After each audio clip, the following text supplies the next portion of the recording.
और आइए अब शुरू करते हैं न्यूज पथ पर सफर। सबसे पहले आपको दिखाते हैं ऐसी तस्वीरें जिनका जिक्र सरेराह है। ये तस्वीरें सुर्खियों में भी है और सोशल मीडिया पर भी है। इनसे आपका बाखबर होना बेहद जरूरी है क्योंकि चौराहे पर इन्हीं की चर्चा है।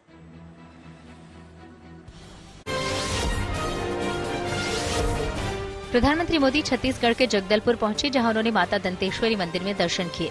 इस दौरान पीएम ने मंदिर में पूजा अर्चना की और मां दंतेश्वरी का आशीर्वाद लिया। इस जगह को शक्तिपीठ के तौर पर भी जाना जाता है।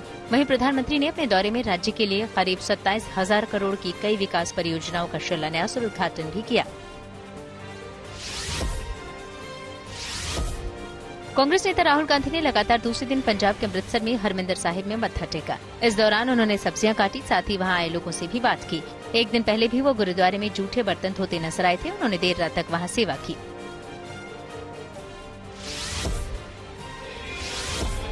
अरुणाचल प्रदेश के सीएम पेमा खांडू का एक वीडियो सोशल मीडिया पर वायरल हो गया, जिसमें वो गाना गाते नजर आए। वहीं उनके साथ सेना के जवान भी मौजूद रहे। वो भी सीएम के गाने पर झूम उठे।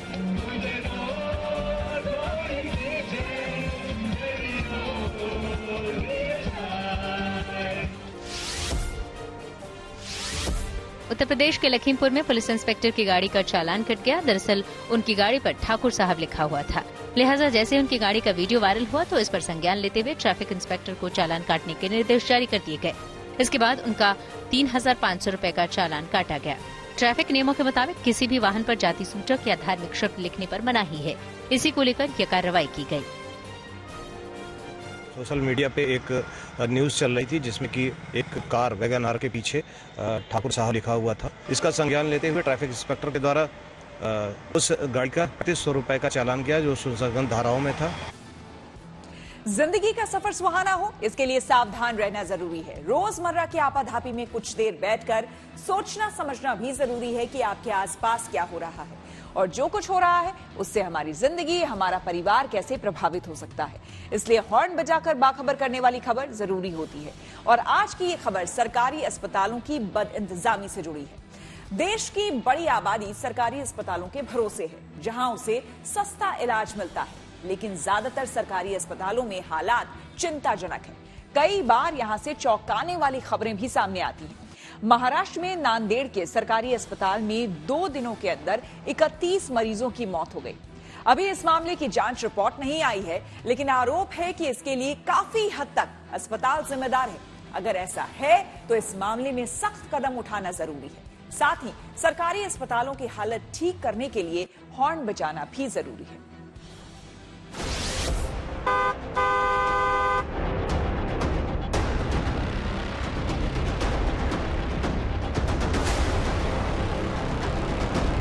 बड़ा अस्पताल, इलाज के लिए अलग अलग विभाग, 24 घंटे मुस्तैद डॉक्टर और तमाम सुविधाएं। जब आम आदमी अपने परिजन या रिश्तेदार को लेकर ऐसे अस्पताल में आता है तो उसे उम्मीद रहती है कि सही उपचार मिलेगा, मरीज ठीक हो जाएगा। लेकिन कई बार इसका उलट ही होता है। देश के सरकारी अस्पतालों की बदइंतजामी और इलाज में लापरवाही की वजह से मरीजों की जान चली जाती है। ऐसा ही मामला महाराष्ट्र के नांदेड़ में doctor Shankar Rao Chauhan medical college और अस्पताल में सामने आया है, जहां 2 दिनों में 31 मरीजों की मौत हो गई। इस अस्पताल में एक साथ इतने मरीजों की मौत पर सवाल उठना लाजमी है। लेकिन चिंता तब और बढ़ गई जब एक दिन बाद ही यानी मंगलवार को संभाजी नगर के सरकारी मेडिकल अस्पताल में 24 घंटे के अंदर 18 लोगों की जान चली गई। ये दोनों अस्पताल महाराष्ट्र के मराठवाड़ा इलाके में हैं। हालांकि सरकारी अस्पतालों की दुर्दशा पूरे देश में कमोबेश एक जैसी है, जिसे लेकर सावधानी वाला हॉर्न बजाना जरूरी है।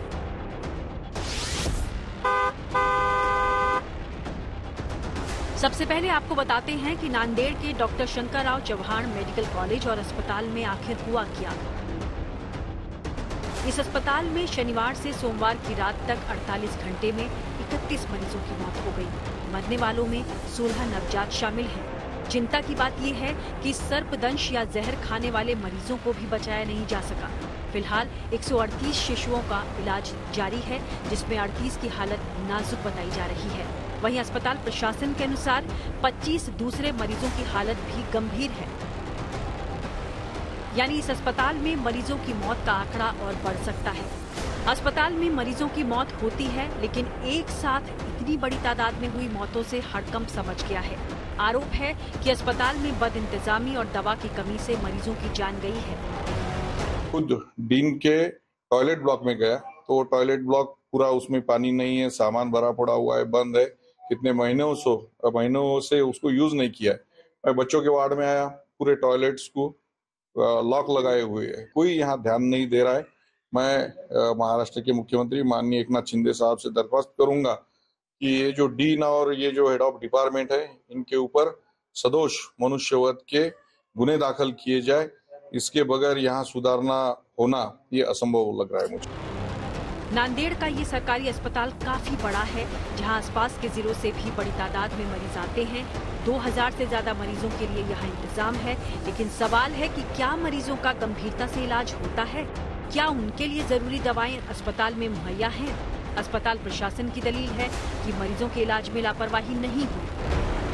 2000 पेशेंट मेरे पास ट्रीटमेंट में है, और जो वो पेशेंट है जो बाहर के खाजगी अस्पताल में या किसी अस्पताल में ट्रीटमेंट लेके आखिर में फिर टर्मिनल स्टेजेस में हो गए, कॉम्प्लिकेट हो गए, वो मेरे पास आए हैं, उनका मैं ट्रीटमेंट कर रहा हूँ। और डेथ रेट मेरा अगर मैं कैलकुलेट किया हूँ पीछे 1 मंथ का, तो it is 1.08।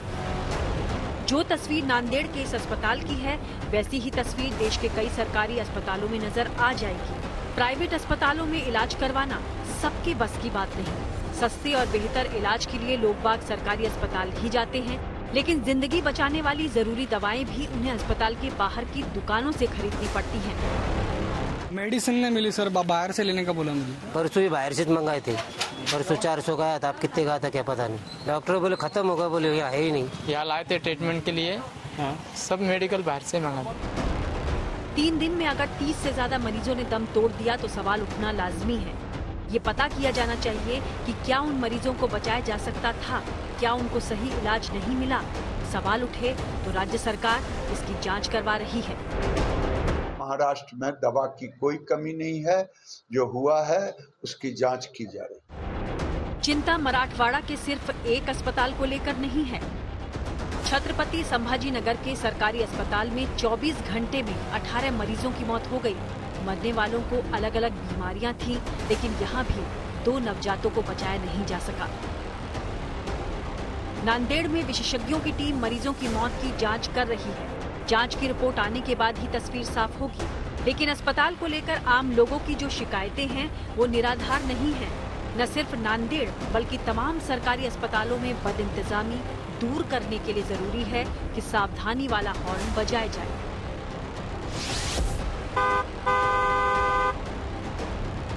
Bureau report, good news today. उत्तर भारत में कांपी धरती। आइए आपको सीधे लिए चलते हैं न्यूज एक्सप्रेसवे पर, जहां देश से जुड़ी कुछ और जरूरी खबरें कर रही हैं आपका इंतजार। दिल्ली, उत्तराखंड और हिमाचल प्रदेश समेत लगभग पूरे उत्तर भारत में भूकंप के तेज झटके महसूस किए गए। ये भूकंप के झटके दोपहर बाद से लेकर शाम तक आते रहे। इसमें सबसे ज्यादा तीव्रता रिक्टर स्केल पर 6.2 की रही। ये भूकंप इतना तेज था कि लोग घरों से बाहर निकल आए। बताया गया कि इस भूकंप का केंद्र नेपाल रहा, जहाँ कई मकान ढह गए। दिल्ली पुलिस ने एक वेबसाइट न्यूज क्लिक पर छापेमारी की और उसका दफ्तर सील कर दिया। आरोप है कि इस वेबसाइट में अवैध तरीके से विदेशी फंडिंग का निवेश हुआ। इस केस में कुछ पत्रकारों से पूछताछ की गई और उनके कुछ दस्तावेज भी पुलिस ने अपने कब्जे में ले लिए। प्रधानमंत्री मोदी ने तेलंगाना के निजामाबाद में एक रोड शो निकाला, जिसमें बड़ी संख्या में लोग जुटे। वहीं इस दौरान पीएम ने कई परियोजनाओं की आधारशिला भी रखी। बिहार में पुलिस सिपाही भर्ती की परीक्षा रद्द कर दी गई। ये परीक्षा 1 अक्टूबर को हुई थी, लेकिन परीक्षा में गड़बड़ी के आरोप के बाद ये फैसला लिया गया। अब 7 और 15 अक्टूबर को होने वाली परीक्षा भी टाल दी गई। मध्य प्रदेश विधानसभा चुनाव से पहले मुख्यमंत्री शिवराज सिंह चौहान ने भोपाल को मेट्रो ट्रेन की सौगात दी। उन्होंने सुभाष नगर से RAMP स्टेशन के बीच चलने वाली मेट्रो ट्रेन के ट्रायल रन को हरी झंडी दिखाई। इस दौरान सीएम शिवराज सिंह चौहान ने खुद मेट्रो में सफर भी किया। राजस्थान के दौसा में विधायक ओम प्रकाश हुडला का एक वीडियो वायरल हो गया, जिसमें वो अपने विधानसभा क्षेत्र महुआ में बुजुर्ग मतदाताओं के जूतों पर पॉलिश करते नजर आए। विधायक के मुताबिक ऐसा करने का उनका मकसद मतदाताओं और कार्यकर्ताओं को ये एहसास करवाना है कि विधायक छोटा होता है, जबकि मतदाता और कार्यकर्ता बड़े होते हैं।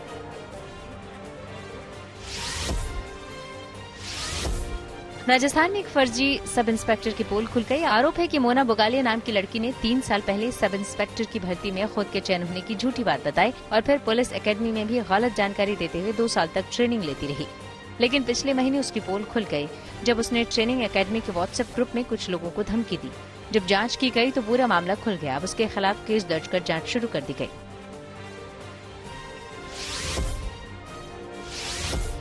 फिजिक्स के क्षेत्र में नोबेल पुरस्कार का ऐलान कर दिया गया। इसमें वैज्ञानिक पियरे एगोस्टिनी, फेरेंक क्रूज और एनी एल हुइलियर का नाम शामिल है। इन्हें इलेक्ट्रॉन से जुड़ी खोज को लेकर ये सम्मान मिला। और अब रुक करते हैं प्रगति मार्ग का, जहां ऐसी खबरें हैं जो कि देश की तरक्की, प्रगति और लोगों की काबिलियत दिखाती है। ठंड अब दस्तक देने ही वाली है। ऐसे में दिल्ली वासियों को दोहरी मार का डर सताने लगा है, क्योंकि पिछले कुछ सालों में सर्दी के मौसम में राजधानी में हवा की गुणवत्ता इतनी प्रभावित हो जाती है कि सांस लेना भी दूभर हो जाता है। ऐसे में इस बार दिल्ली सरकार ने प्रदूषण पर नियंत्रण की पूरी तैयारी का दावा किया है। इसके लिए सरकार ने 15 सूत्रीय एक्शन प्लान बनाया है। इसी को जमीन पर उतारने के लिए सरकार का ग्रीन वॉर रूम बड़ी भूमिका निभाएगा।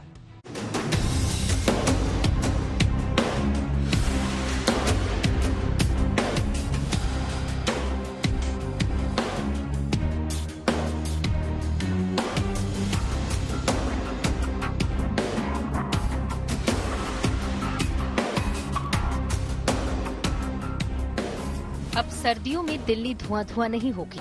इस बार दिल्ली धुंध की चादर में नहीं लिपटेगी। सर्दियों में प्रदूषण की काली छाया से दिल्ली को बचाने के लिए एक्शन प्लान तैयार हो गया है और उस पर काम भी तेजी से हो रहा है। दिल्ली में सर्दियों में बढ़ते प्रदूषण को रोकने के लिए दिल्ली सरकार की ओर से 15 सूत्रीय विंटर एक्शन प्लान की घोषणा हुई है। प्रदूषण की वजह चाहे पराली का धुआं हो या कारखानों का या फिर गाड़ियों का, इस पर नियंत्रण के लिए ग्रीन वॉर रूम तैयार है, जो 7 दिन और 24 घंटे काम करेगा। ग्रीन वॉर रूम आज दिल्ली सचिवालय के 7वें फ्लोर पर तैयार किया गया है। युद्ध प्रदूषण के विरुद्ध यहाँ पे किस तरह से जो वैज्ञानिक हैं, दिल्ली पोल्यूशन कंट्रोल कमेटी के जो तमाम इंजीनियर हैं, वो काम कर रहे हैं, उसकी झलक हम आपको यहाँ पर दिखाएंगे। यहाँ आप देखिए, आपको ये डेटा नजर आ जाएगा जिसका आकलन 24 घंटे किया जाएगा। टीम अलग अलग शिफ्ट में यहाँ पर डिप्लॉय की जाएंगी, चाहे वो पराली का जलना हो। ये अगर आप देखें मैप यहाँ पे जो नजर आ रहा है, जो आपको यहाँ पे लाल धब्बे नजर आ रहे हैं, ये दरअसल अलग अलग राज्यों में पराली जलने की घटनाओं को भी दिखा रहे हैं। इस वक्त प्रदूषण किस इलाके में कितना है, उसकी वजह क्या है, उसकी तस्वीर भी यहाँ पर देखी जा रही है।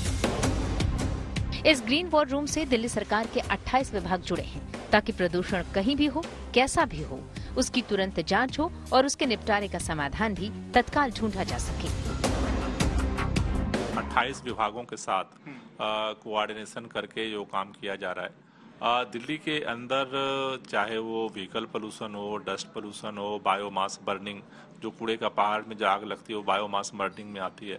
उसके अलावा भी कई जगहों पे आग लगती है। तो इन सभी चीज़ों के लिए जो अलग अलग टीमें बनाई गई हैं, वो क्या कर रही हैं, उनकी रिपोर्ट क्या कहती है, उसको यहाँ पर मॉनिटर किया जाता है। सरकार की कोई भी मुहिम जनता के सहयोग के बिना कामयाब होना संभव नहीं। लिहाजा दिल्ली के पर्यावरण मंत्री लोगों से इस मुहिम में जुड़ने की अपील कर रहे हैं। इसके लिए उन्होंने उपाय भी सुझाया, ग्रीन दिल्ली ऐप, जिसके जरिए लोग प्रदूषण से जुड़ी शिकायतें ग्रीन वॉर रूम तक पहुंचा सकते हैं, जिस पर तुरंत एक्शन लिया जाएगा। जो है ग्रीन दिल्ली ऐप जो लॉन्च हुआ है, उसको दिल्ली का कोई भी व्यक्ति अपने मोबाइल में डाउनलोड कर सकता है। कहीं भी अगर इस तरह कोई घटना दिख रही है, वो तुरंत हमें कंप्लेन कर सकता है। वार रूम से उसको मॉनिटर किया जाता है। फिर वो सभी 28 विभाग एमसीडी से संबंधित है, एमसीडी को भेजते हैं, और अगर पीडब्ल्यूडी से तो उसे कोऑर्डिनेट करते हैं, और ये वार रूम कोशिश करता है उसका फॉलोअप करके कि उसका जल्द से जल्द समाधान। आने वाली समस्याओं के निपटारे के साथ साथ ग्रीन वॉर रूम में तैयारी उनसे निपटने की भी है जो पिछले साल प्रदूषण की वजह बनी। इसके लिए दिल्ली के 13 हॉटस्पॉट की पहचान की गई है और वहां प्रदूषण फैलाने के करीब 3,500 सोर्स भी, ताकि प्रदूषण को पहले ही कम किया जा सके।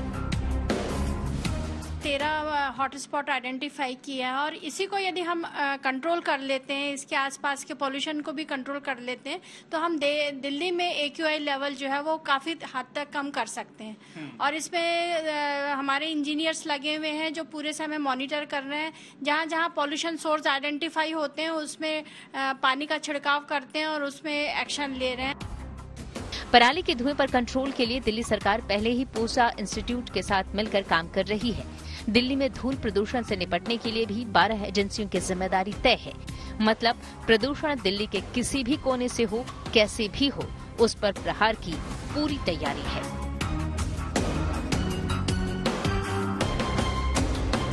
ग्रीन वॉर रूम एक्टिवेट हो गया है। जो 15 सूत्रीय एक्शन प्लान है केजरीवाल सरकार का, वो लागू हो गया है और साथ ही साथ जो ग्रैप आने वाले दिनों में लागू होगा प्रदूषण के लिहाज से, उस पर भी इस ग्रीन वॉर रूम से नजर रखी जाएगी। देखना यह भी होगा कि प्रदूषण को कंट्रोल करने में ये कितना मददगार साबित होता है। कैमरामैन अजय ठाकुर के साथ पंकज जैन।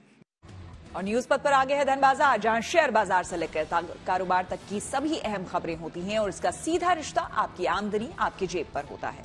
तो तेज रफ्तार खबरों के बीच ये जरूरी खबरें छूट ना जाए, इसलिए सीधे आपको लिए चलते हैं धन बाजार। शेयर बाजार में गिरावट रही। सेंसेक्स 316 अंक गिरकर 65,512 पर बंद हुआ। वहीं निफ्टी में भी 110 अंकों की गिरावट रही। ये 19,529 पर बंद हुआ। सेंसेक्स के 30 शेयरों में से 18 में गिरावट और 12 में तेजी देखने को मिली।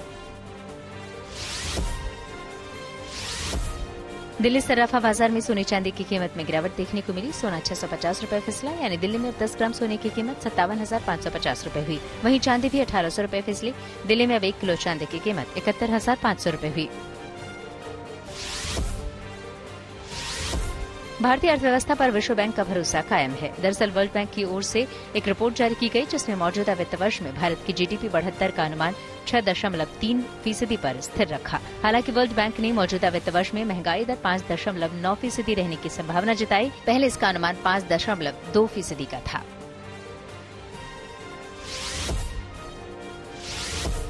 फेस्टिव सीजन से पहले south Korean motor car company किया इंडिया ने अपनी पॉपुलर MPV कैरेंस का X लाइन एडिशन भारत में लॉन्च कर दिया। कंपनी ने इसे 2 वेरिएंट में मार्केट में उतारा है। पहला वेरिएंट पेट्रोल DCT और दूसरा diesel 6 speed automatic. Petrol variant की कीमत 18,94,000 रुपए है, तो वहीं डीजल वेरिएंट की कीमत 19,44,000 रुपए रखी गई है। खबरों के एक्सप्रेसवे से आगे रुक करते हैं सियासी ढाबे का, जहां आज की सबसे दिलचस्प खबर मौजूद है। जब से जातियों का सर्वे आया है, बिहार की नहीं केंद्र की राजनीति में भी हलचल बढ़ गई है। सर्वे के आधार पर विपक्ष OBC को 2024 का एजेंडा बनाने की कोशिश कर रहा है, तो बीजेपी धर्म को आगे करके इसकी काट खोज रही है। जातीय जनगणना के आंकड़े जिस तरीके से सार्वजनिक किए गए हैं, ये बिहार सरकार की राजनीतिक महत्वाकांक्षाओं को दर्शाता है। ये रिपोर्ट में कई खामी, कई कमी को इन्होंने स्वीकारा है और लोग उस पर आपत्ति दर्ज करें, हमने मांग किया है। सब लोगों के मन में इस बात की आशंका है कि उनकी संख्या को जानबूझकर कम रखने के लिए तो ऐसा नहीं किया गया। तो यह आशंका सबके मन में है और उसी के आधार पे मैं यह कह रहा हूं, यह आंकड़ा पूर्णतः सही नहीं। जाति जाति खेलने का प्रयास नीतीश कुमार की सरकार ने किया। अरे ये तो बताना पड़ेगा ना कि रोहित जी किस जाति से आते हैं। पटना हो या दिल्ली, इंडिया गठबंधन हो या NDA, नेताओं के बयान सुनिए और समझिए कि जाति जनगणना के दांव का सियासत पर क्या असर है। उधर पटना में नीतीश कुमार सर्वदलीय बैठक करके जाति जनगणना की जरूरत समझा रहे हैं। इधर जात वाली सेंधमारी को रोकने के लिए प्रधानमंत्री अमीर गरीब को मुद्दा बना रहे हैं। कल से कांग्रेस ने एक अलग लाभ आरोपना शुरू कर दिया है। ये कांग्रेस के नेता कहते हैं जितनी आबादी उतना हक। मैं कहता हूं इस देश में अगर सबसे बड़ी कोई आबादी है तो वो आबादी गरीब है और इसलिए मेरे लिए गरीब ही सबसे बड़ी आबादी है और गरीब का कल्याण यही मेरा मकसद है। असल में जाति जनगणना का चुनावी कनेक्शन बहुत साफ है। पहले बिहार की तस्वीर समझ लीजिए। आंकड़े बता रहे हैं कि वहाँ पिछड़ी जातियों की आबादी 63% है। इसमें भी अति पिछड़ों की तादाद 36% से ज्यादा है, क्योंकि सारा खेल इसी वोट बैंक पर टिका है। इसलिए उनको साधने की कोशिश हो रही है। अब आप देख रहे हैं अनुसूचित जाति जनजाति की संख्या बढ़ी है ना। 16 ना भाई 10 वाला फिगर लीजिए ना, 16% और 1% से थोड़ा कम 1%। आप बढ़ करके बढ़ा है ना, देखिए ना फिगर, उनको भी फायदा है तो बाकी सबको लाभ मिले और उसके बाद सब लोगों का राय लेकर के और सरकार की तरफ से जो जरूरी होगा आगे कदम उठाएंगे। ये भी सच है कि 2019 के आम चुनाव में 44% ओबीसी मतदाताओं ने बीजेपी का समर्थन किया था, लेकिन शायद नीतीश खुद को पिछड़ी जातियों के सबसे बड़े नेता के तौर पर पेश करके इस वोट बैंक में सेंध लगाना चाहते हैं। इसलिए जिसकी जितनी हिस्सेदारी उसकी उतनी भागीदारी का नारा दिया जा रहा है। विश्वास नहीं, उनका एक ही विश्वास है, धर्म के नाम पर धार्मिक उन्माद फैला के भावना को भड़का के वोट लिया जाए। और बिहार की जो सरकार है, नीतीश कुमार जी की जो सरकार है, वो न्याय के साथ विकास पर 2005 से आज तक चलती रही और इसी का परिणाम है। अब हम लोगों का लड़ाई रहा है सामाजिक न्याय का, और जो दौर है आर्थिक न्याय का, जो कमजोर लोग हैं उनको मुख्य धारा में लाने का। तो सरकार की यही कोशिश होगी, यही प्लानिंग होगी कि जो साइंटिफिक जो डेटा मिला है उसी हिसाब से हम कल्याणकारी योजनाएं, जो लोग गरीब हैं, जो जातियां गरीब हैं, हालांकि गरीबी हर जातियों में है, तो उनके लिए जो है विशेष योजना जो है हम लोग बना करके लोगों को लाभ पहुंचाने का काम करें। बिहार में नीतीश और लालू की राजनीति मोटे तौर पर ओबीसी की यादव, कोयरी और कुर्मी जैसी जातियों पर आधारित रही है, लेकिन अब रणनीति दूसरी पिछड़ी जातियों पर भी पकड़ बनाने की है। फिलहाल बिहार बीजेपी का स्टैंड साफ नहीं हो पा रहा है। यदि सम्राट चौधरी का जाति तय कर दिया है, तो जाति यदि तय है तो आम लोग कैसे देख सकते हैं और किस आरटीआई के माध्यम से सूचना प्राप्त होगी? तभी तो इसको 100% लोग इस पर विश्वास करेगा। इसलिए नीतीश कुमार जी की सरकार को जातीय सर्वेक्षण का जो रिपोर्ट जारी किया है, इसके मैकेनिज्म को समझाना पड़ेगा। हम गरीबों के उत्थान के लिए चाहते हैं कि उसका विकास हो और गरीब के कल्याण के लिए हमारे प्रधानमंत्री जी भी काफी इच्छुक रहते हैं। मैं तो पूरे तरह से समर्थन किया था, लेकिन जो कमी खामी है, जो इससे गरीब वंचित रह जाएंगे, भटकाव की वातावरण बनेगा, उसको सुधार कर देना। बिहार में बीजेपी भले ही असमंजस में है, लेकिन पार्टी का केंद्रीय नेतृत्व जाति के इस जंजाल को समझ रहा है। एक तरफ जहां नीतीश के साथ कांग्रेस ओबीसी को मुद्दा बना रही है, प्रधानमंत्री मोदी ने उनकी ही तर्ज पर देश की सबसे बड़ी आबादी यानी हिंदू का मुद्दा उठाया और मुसलमानों के मामले में कांग्रेस से सीधा सवाल पूछ लिया। भारत के पूर्व प्रधानमंत्री मनमोहन सिंह जी तो कहा करते थे कि देश के संसाधनों पर पहला हक माइनॉरिटी का है, अल्पसंख्यकों का है, और उसमें भी मुसलमानों का है। अब कांग्रेस कह रही है कि आबादी तय करेगी कि पहला हक किसका होगा, और आबादी के ही हिसाब से ही अब तय होने वाला है। तो पहला हक किसका होगा भाई? किसका होगा? आबादी किसकी ज्यादा है? किसका हक होगा? जरा कांग्रेस वाले स्पष्टता करें।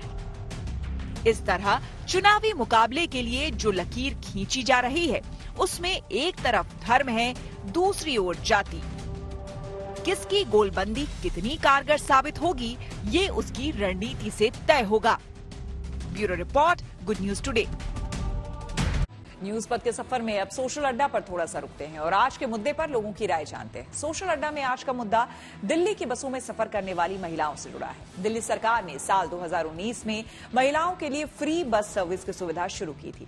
इस सुविधा के 4 साल बाद दिल्ली की बसों में सफर करने वाली महिलाओं की स्थिति को समझने के लिए ग्रीन पीस इंडिया ने एक सर्वे किया है। ग्रीन पीस इंडिया ने डीटीसी बसों में सफर करने वाली 500 महिलाओं पर सर्वे किया है, जिसमें कई अहम बातें सामने आई हैं। सर्वे में शामिल 82% महिलाओं ने बताया कि उनके लिए बस स्टॉप पर बसें नहीं रोकी गई। इनमें से 29% ने माना कि ऐसा उनके साथ कई बार होता है, जबकि 50% से ज्यादा महिलाओं ने कहा कि ऐसा उनके साथ कभी कभी होता है। इसके अलावा सर्वे में शामिल 54% से ज्यादा महिलाओं ने माना कि बस में सफर के दौरान उन्होंने लोगों के ताने सुने और गलत व्यवहार का सामना किया। सर्वे के मुताबिक डीटीसी बसों में फ्री सफर करने वाली महिलाओं से न सिर्फ ड्राइवर और कंडक्टर बल्कि दूसरे यात्री भी गलत व्यवहार करते हैं। बसों में सुरक्षा के लिए मौजूद मार्शल भी अधिक भीड़ होने की वजह से महिलाओं की ज्यादा मदद नहीं कर पाते। जाहिर है डीटीसी में फ्री बस स्कीम के तहत महिलाओं को पिंक टिकट दिया जाता है, जिसका भुगतान दिल्ली सरकार करती है। ग्रीन पीस इंडिया के सर्वे में इस समस्या के समाधान के लिए कुछ सुझाव भी सामने आए हैं। सर्वे के मुताबिक दिल्ली की बसों में सफर करने वाली लगभग 85% महिलाएं चाहती हैं कि बसों में महिला ड्राइवर और कंडक्टर की संख्या बढ़ाई जाए। यही नहीं, लगभग 92% महिलाओं ने इस बात का समर्थन किया है कि पूरी दिल्ली में सिर्फ महिलाओं के लिए बसें चलाई जाए।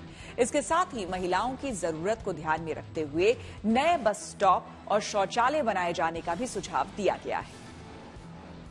हम लोगों ने ये 500 महिलाओं का अलग अलग दिल्ली के बस स्टॉप्स पे जाकर सर्वेक्षण किया है और जो भी हम लोग बात कर रहे हैं वो इस रिपोर्ट के आधार पे कर रहे हैं। हमारे पास आंकड़े हैं जो ये बताता है कि पिछले 4 सालों में लगातार महिलाओं को हरासमेंट और कमेंट्स और बाकी एक तरह से जो कहते हैं कि रिलायबल बस सर्विस का नहीं होना, वो भी एक बस का जो इंफ्रास्ट्रक्चर है वो भी आप देखेंगे तो काफ़ी मेल ओरिएंटेड इंफ्रास्ट्रक्चर है। बस शेल्टर्स जो है वहाँ पे कोई पब्लिक टॉयलेट्स नहीं है। महिलाएं जो आप ज़्यादातर महिलाएं जो हैं वो केयर गिवर भी हैं, बच्चों के साथ ट्रेवल करती हैं, तो बस के अंदर का जो डिज़ाइन है या बस का जो बस शेल्टर का डिज़ाइन है वो महिलाओं के लिए, उनके बच्चों के साथ ट्रेवल करने के लिए वो भी मुफीद नहीं।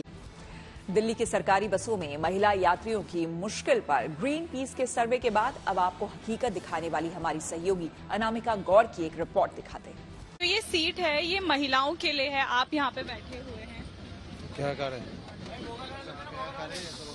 आप क्योंकि महिलाएं खड़ी हैं यहाँ पे और आप महिलाओं के लिए जो आरक्षित सीट है उसमें बैठे हैं। अच्छा एक बताओ, आप तो महिला है, आपको आपके लिए फ्री है, मेरा लिए फ्री है जी, मेरा लिए फ्री है। तब तो मैं अगर महिलाओं के लिए फ्री है तो आप उन्हें सीट नहीं देंगे? तो न सीट, मैं तो पैसे देके जा रहा हूँ, हम नजदीक जा रहा हूँ, हम तो जा रहा हूँ लाल किला से गोविंदपुरी तक। लेकिन यहाँ पे लिखा हुआ है, यहाँ पे लिखा हुआ है कि ये सीट लेडीज के लिए है और आप बैठे हुए हैं और यहाँ पे महिलाएं जो है वो खड़ी हैं, बच्चे को लिए हुए खड़ी है। तो बच्चा का है सब, तो बहुत सारी महिलाएं पीछे देखिए खड़ी है। महिलाएं जो खा रहा आपको, आपके सामने महिला खड़ी है, आपको इन्हें, जबकि वो उनके लिए वो सीट है, क्यों ऐसा? वो तो सब ही बैठ रहा है, थोड़ी है खाली सीट जा। लेकिन अभी तो आपके सामने महिला खड़ी है, तो खा रही है तो खा रही है। हम तो गोविंदपुरी जाएंगे, हम खड़ा जाएंगे?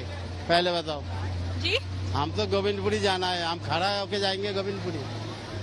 लेकिन आपके लिए सीट नहीं है ना, सीट महिलाओं की। अरे वो तो ठीक है महिला के लिए, आजकल वो नहीं चलता है, पैसा देके जा रहा हूँ फिर भी सीट मिले। क्योंकि महिलाएं फ्री जा रही है इसलिए उन्हें सीट नहीं मिलनी। हाँ, उसको मिलना नहीं चाहिए। हाँ, नहीं मिलना चाहिए। आपका क्या कहना है? आप ये कह रहे हैं कि क्योंकि आप फ्री में जा रहे हो आपको सीट नहीं मिलनी? क्यों नहीं मिलनी चाहिए? वो तो सरकार ने किया है, हमने थोड़े ना किया है, तो सबको मिलनी चाहिए। जो नियम है नियम है, तो करके जाना चाहिए ना, थोड़ा फ्री भी जाओगे आराम से भी जाओगे। आपका क्या कहना है? आपके सामने ये बैठे हुए हैं, नहीं उठ रहे लोग, बोला था लेडीज ने, नहीं उठे। दिल्ली में महिलाएं सरकारी योजना के तहत मुफ्त में सफर तो करती हैं, लेकिन उन्हें इसके लिए कई मुश्किलों का भी सामना करना पड़ता है। ये जानने के लिए हमने दिल्ली की बसों में सफर करने वाली कुछ महिला यात्रियों से बात की और उनकी राय जानी। जैसे हमें मार्केट जाना होता है, साकेत से मदनगिर बस ट्रैवल करना पड़ता है, तो रोज जब भी सीट भी नहीं मिलती है, खड़े खड़े जाना पड़ता है। सामान भी जैसे मार्केट से लेके आते हैं, फिर भी कोई सीट नहीं देते हैं, कहते हैं आप अभी आइए तो आप खड़े रहो।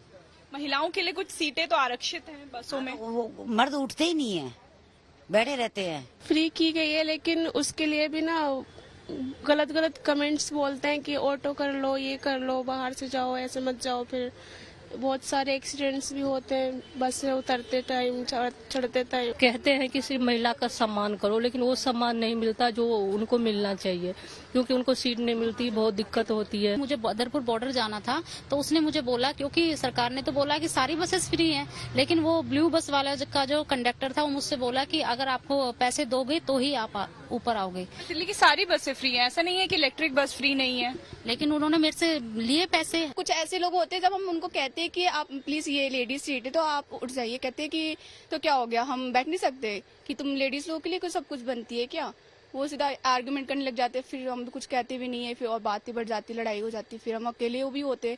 तो जो वहाँ पे मार्शल होते हैं हम उनको भी कहते हैं कि आप जरा उनको बताइए कि ये लेडीज सीट है तो आप उनको उठाइए। और जो कुछ कुछ ऐसे लोग होती है जैसे कि फीमेल लोग जिनकी बेबी हाथ में होता है तो उनको भी बैठने के लिए नहीं देते। वो भी कहते हैं कि कोई बात नहीं, आप खड़े हो जाइए, फिर आपको सीट चाहिए तो आप ऑटो कर लो। दिल्ली की जो बसें हैं उनमें फ्री सेवा तो सरकार ने लागू की है, लेकिन महिलाओं को इन फ्री सेवा के बावजूद भी कई परेशानियों का सामना करना पड़ता है। ड्राइवर कंडक्टर जो हैं वो बसें नहीं रोकते हैं, महिलाओं के लिए जो आरक्षित सीटें होती हैं वो उन्हें नहीं दी जाती हैं। डीटीसी की बसों में जो मार्शल तैनात किए गए हैं वो महिलाओं की सुरक्षा को सुनिश्चित नहीं करते हैं। कैमरा पर्सन राजा के साथ अनामिका गौर, गुडनेस टुडे। बुधवार को आएंगे गूगल के नए स्मार्टफोन। टेक्नोलॉजी से जुड़ी ऐसी ही हर एक जरूरी खबर को जानने समझने के लिए आइए सीधे आपको लिए चलते हैं डिजिटल गली। Samsung Galaxy S23 FE smartphone की लॉन्चिंग बुधवार को होगी। चर्चा है कि इसकी कीमत करीब 50,000 रुपए हो सकती है। कहा जा रहा है कि इस फोन में स्पेशल नाइट फोटोग्राफी या नाइट मोड भी मिलेगा, जिससे रात के समय भी अच्छी तस्वीर खींच सकेगी। व्हाट्सएप की मूल कंपनी मेटा के CEO मार्क जुकरबर्ग ने अपनी एक सेल्फी शेयर की, जिसमें उनके चेहरे पर चोट के निशान दिखाई दिए। कहा जा रहा है कि उन्हें किसी स्पोर्ट्स ट्रेनिंग के दौरान चोट लग गई थी। गूगल बुधवार को अपने स्मार्टफोन पिक्सल 8 सीरीज को लॉन्च करेगी। ये लॉन्चिंग इवेंट बुधवार शाम 7:30 बजे से शुरू होगा। खबरें हैं कि गूगल इस इवेंट में एंड्रॉयड 14 को भी पेश कर सकती है। वहीं गूगल पिक्सल 8 प्रो की शुरुआती कीमत 96,500 रुपए होने की चर्चा है। कनाडा के राजनयिकों पर भारत की एक और कार्रवाई। आइए सीधे आपको लिए चलते हैं न्यूज एक्सप्रेसवे पर, जहां विदेश से जुड़ी कई और जरूरी खबरें कर रही हैं आपका इंतजार। भारत ने कनाडा सरकार के खिलाफ एक और कार्रवाई की। उसने दिल्ली में मौजूद कनाडा के 41 राजनयिकों को वापस बुलाने को कह दिया। कनाडा के गलत आरोपों के बीच भारत ने यह सख्त फैसला लिया। कहा जा रहा है कि इन्हें 10 अक्टूबर तक दिल्ली छोड़ने को कहा गया है। फिलहाल भारत में कनाडा के 62 राजनयिक हैं। WHO ने दुनिया में मलेरिया के दूसरे टीके को मंजूरी दे दी। इसका नाम R21 रखा गया है। इसे ऑक्सफोर्ड यूनिवर्सिटी ने बनाया है। अब सीरम इंस्टीट्यूट ऑफ इंडिया हर साल 10 करोड़ डोज बनाने के लिए करार कर चुकी है। ये टीका अगले साल से मिलने लगेगा। खबर है कि नवाज शरीफ ने ब्रिटेन से पाकिस्तान लौटने की तैयारी कर ली। इसके लिए उन्होंने हवाई टिकट भी बुक करवा लिया। कहा जा रहा है कि वो 21 अक्टूबर को अबू धाबी एयरपोर्ट उतरेंगे और उसी दिन लाहौर के लिए रवाना होंगे। अमेरिका के शिकागो में 104 साल की एक बुजुर्ग महिला ने स्काई डाइव लगाई। इसके साथ ही डोरोथी फॉफनर नाम की बुजुर्ग ने वर्ल्ड रिकॉर्ड भी तोड़ दिया। उन्होंने 13,500 फीट की ऊंचाई से छलांग लगाकर इतिहास रचा। इससे पहले साल 2022 में स्वीडन की 103 साल की बुजुर्ग लीनिया इंगेगार्ड ने Guinness book of world records में अपना नाम दर्ज करवाया था। चीन के नेशनल डे के बाद वहां चल रहे हॉलिडे के दौरान करोड़ों लोग छुट्टियां मना रहे हैं। इससे जुड़ी कुछ तस्वीरें भी वहां से सामने आई, जिसमें अलग अलग जगहों पर लोग रंग बिरंगे पहनावे में भी नजर आए। माना जा रहा है कि वहां करीब 90 करोड़ लोग सैर पर चले गए हैं, जबकि वहां की जनसंख्या 141 करोड़ है। इसी के साथ न्यूज पथ में मेरे यानी श्वेता झा के साथ फिलहाल इतना ही। देश दुनिया की तमाम पॉजिटिव खबरों के लिए आप देखते रहिए गुड न्यूज।